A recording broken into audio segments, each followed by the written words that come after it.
rather not worry it. So, but I think that's the kind of thing that happens as part of the application of Baha'i laws through the institutions. Any other? No, I've only that. You've had your question. Thanks very much. Anybody else want another question?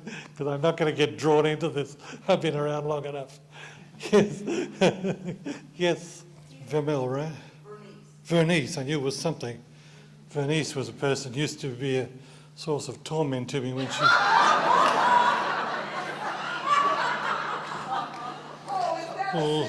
lived in Milwaukee, yeah.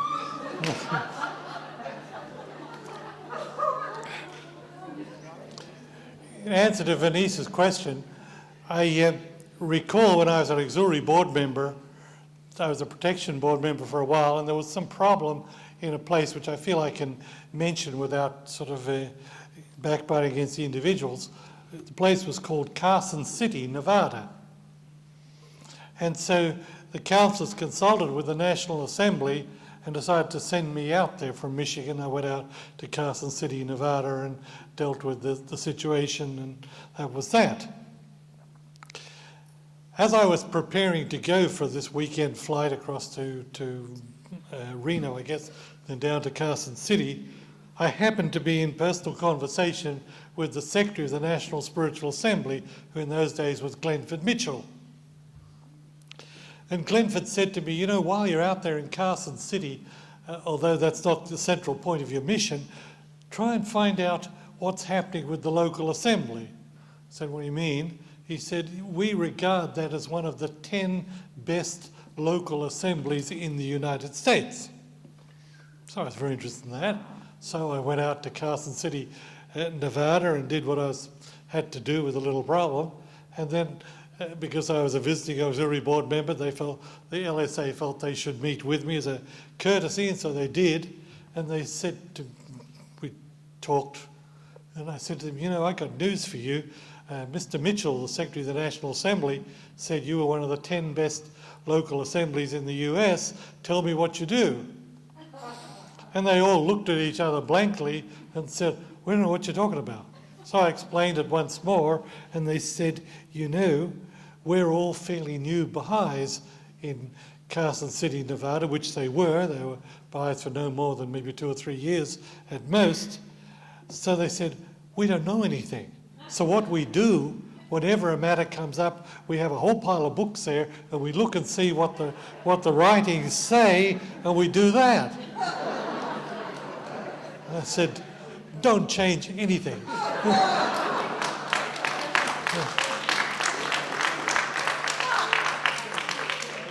So, to answer to Vernice's question, which is a very well-posed question, it is simply the fact that we want the local spiritual assemblies to follow the prescriptions set out in the teachings.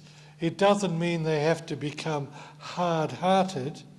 It doesn't mean they should lack insight into the complexity of human nature and into the weakness that all human beings can have, but it does mean that we need to apply the law to protect the reputation of the Baha'i community, to protect its integrity by the fact that we respect the law and that we do not tolerate flagrant deviations from Baha'i law in our local communities. In other words, it's so easy not to stir the whole mess up and just look the other way, and that way the faith suffers. We need the assembly needs to focus on the issues if it's something where there's Baha'i law is being violated in a flagrant manner, and take action. Obviously, we have to avoid the other extreme. We don't need private detectives go around snooping and looking to see what's happening, but we do need people who are aware of their responsibility for the service to the faith. It doesn't mean we have to misjudge people, but it does mean we have to be concerned for the welfare of the faith more than the welfare of the individual. I'm reminded of a story which involves my friend Ben Ayala, who's somewhere here around the place. Ben and I used to be counsellors in the old days, and the counsellors would meet in our home in Brisbane. I can hardly tell the story. I'm enjoying it so much. And they'd gather in Brisbane, where Jan and I were living, and the counsellors would meet in our home, and we'd prepare the meals, and everything would go fine. This is a very straightforward thing. The problem was both Janet and I were teaching at the University of Queensland, and we would entertain our academic friends as part of a tortuous process of making friends for the faith. And if you've ever been involved in that kind of situation, you'll know that the mores is if you're invited to somebody's home like that, you turn up not empty-handed. And usually it was a bottle of wine, sometimes a bottle of champagne, sometimes a bottle of some other alcoholic drink. We chose not to serve it, although there's flexibility in the teachings on that subject. We chose not to serve it. We would accept it very graciously from the person offering to us. Thank you very much, very kind of you.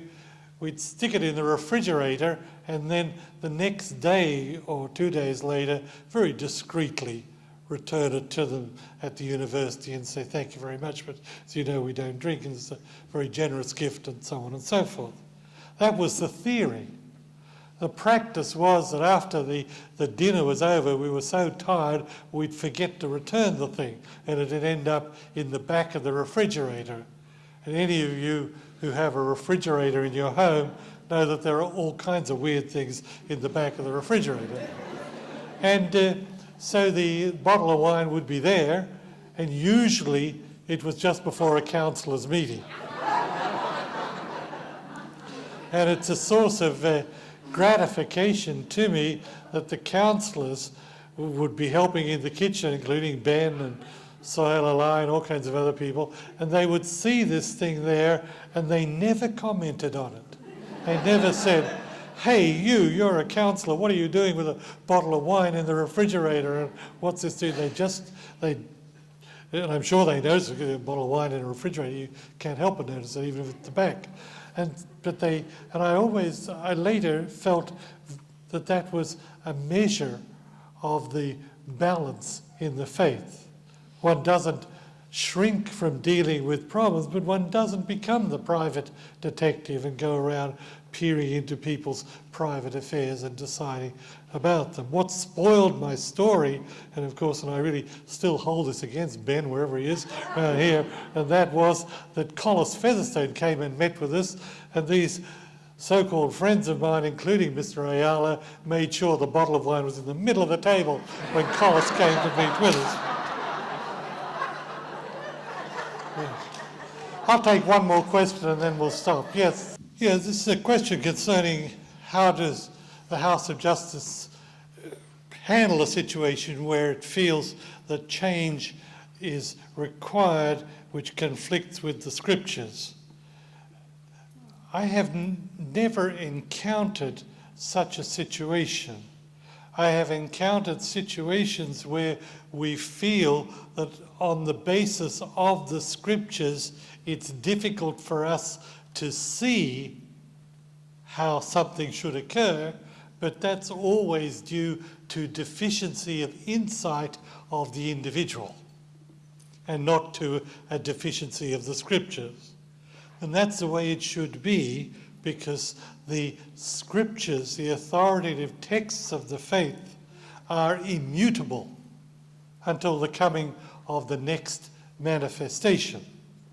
So if Baha'u'llah has said that this is to be, then it's to be until the next manifestation comes. So if I read something where Baha'u'llah says this is to be, and I say, boy, oh boy, I can't see how that can work in this particular circumstances, I know it's because of deficiency of my understanding, and so I use it as a spur to my deeper understanding. There are, of course, situations where the writings contain statements, particularly statements by the Guardian, where he says, for the present. And those are subject to change by the House of Justice. And if ever you want to carry out an interesting little mental exercise, try looking through the writings of the Guardian which refer to the process of assembly formation. And you'll be stunned at how many things are for the present. The whole electoral procedure, whether there's to be 9 on an assembly or more than 9, how often the election is to occur, should it be every year or every several years, and all kinds of things we have taken for granted, you find on close inspection have a temporary authority as clearly specified by the Guardian, and he says in all instances this is subject to change by the House of Justice. So it is conceivable that at some point in the dispensation the House of Justice will change some law, what appears to be a law about how many should serve on a local or a national assembly, and then people will say, well, they're changing the text. No, they're not. Go back and see what it says in the Kadabi Actus and in other places. It's simply applying the latitude. But the central thing I want to say is when there seems to be a apparent something in the authoritative text which seems to conflict with what I understand to be reality, it's because my understanding of reality is inadequate. And of course, as we all know, the individual members of the Universal House of Justice are not authoritative. They have all kinds of weaknesses and deficiencies and the like. It is an authoritative body which we attach importance to. Okay, let me stop. Take my water with me. Thank you very much.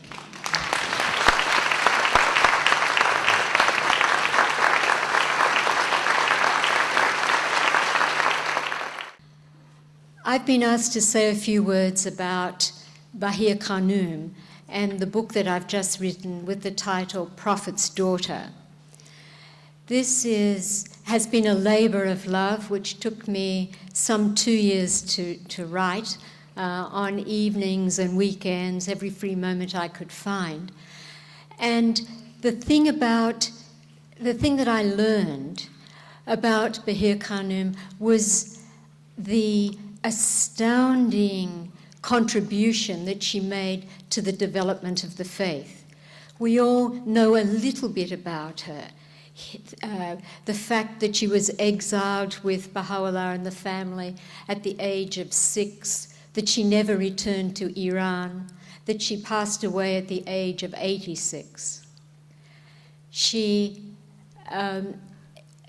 in listening to the comments that Peter made, I was struck by how Bahir Khanum exemplifies so many of the qualities that he was calling to our attention. She understood what was needed at different stages in the development of the faith, and she arose, she accepted change and moved forward and helped to take the Baha'i community with her into the next stage of development. Shoghi Effendi in particular praises her service at the time of the passing of Abdul Baha.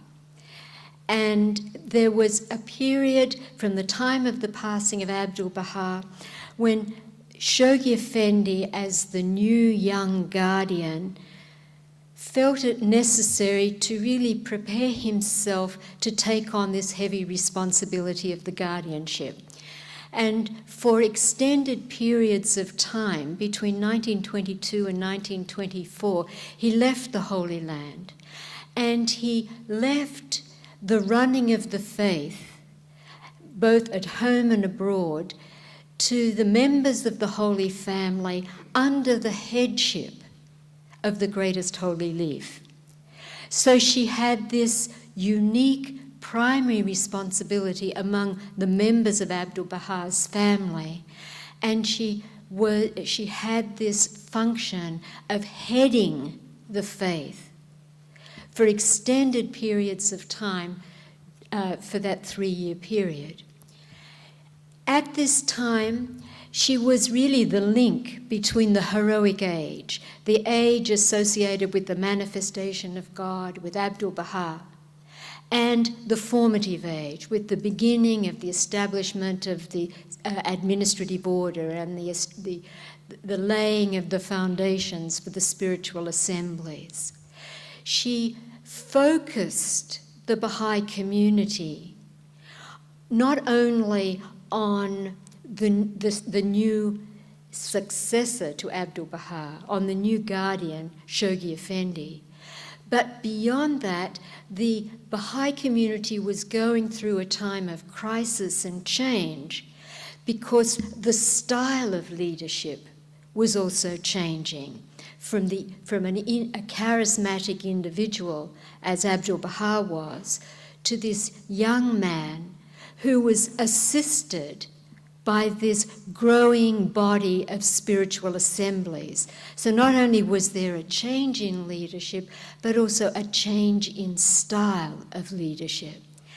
And she oriented and focused the Baha'i community on this change. Through her letters, she wrote brilliant letters in which she educated the Baha'i community about the provisions of Abdu'l-Baha's will and testament, about the importance of supporting Shoghi Effendi, and of the necessity of electing spiritual assemblies. And if you read her letters, you'll see she was a brilliant strategist. She was focused. She had a clear understanding of the faith, a clear understanding of what was needed. She was a strong, complex woman. And she accomplished all of these